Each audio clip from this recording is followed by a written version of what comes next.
Hello అండి, ఈరోజు రెసిపీస్లో చాలా క్విక్గా అయిపోయే బ్రేక్ఫాస్ట్ రెసిపీ టొమాటో బాత్ ఎలా చేయాలో చేసి చూపిస్తాను. ముందుగా పాన్ పెట్టుకొని ఆయిల్ వేసుకొని అందులోకి ఆవాలు, మినపప్పు, గుళ్ళు, కరివేపాకు అండ్ కొంచెం జీడిపప్పు వేయించుకోవాలి. వేయించుకున్న తర్వాత ఒక మీడియం సైజ్ ఆనియన్ కట్ చేసి ఇది కూడా వేయించుకున్న తర్వాత అల్లం తురుము వేసుకొని బాగా వేయించుకోవాలి. అందులోకి కొంచెం పసుపు వేసుకొని బాగా వేయించుకోవాలి. పచ్చిమిర్చి తురుము, తర్వాత ఒక మీడియం సైజ్ టొమాటో వేసుకొని వేయించుకున్న తర్వాత 1 కప్ రవ్వ వేసుకొని అందులోనే ఫ్రై చేసుకోవాలి. ఫ్రై చేసుకున్న తర్వాత ఇందులోకి 2.5 కప్స్ వరకు వాటర్ వేసుకోవాలి.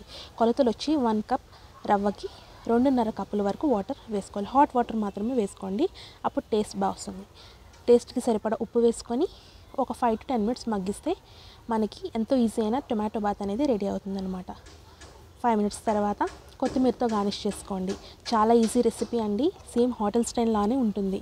సో మీకు చాలా ఈజీగా అయిపోతుంది. 5 to 10 minutesలో తొందరగా అయిపోయే రెసిపీస్ అనమాట. ఇది బ్రేక్ఫాస్ట్లో కానీ డిన్నర్లో కానీ క్విక్గా చేసుకునే recipe. Thanks for watching. Like, share and subscribe.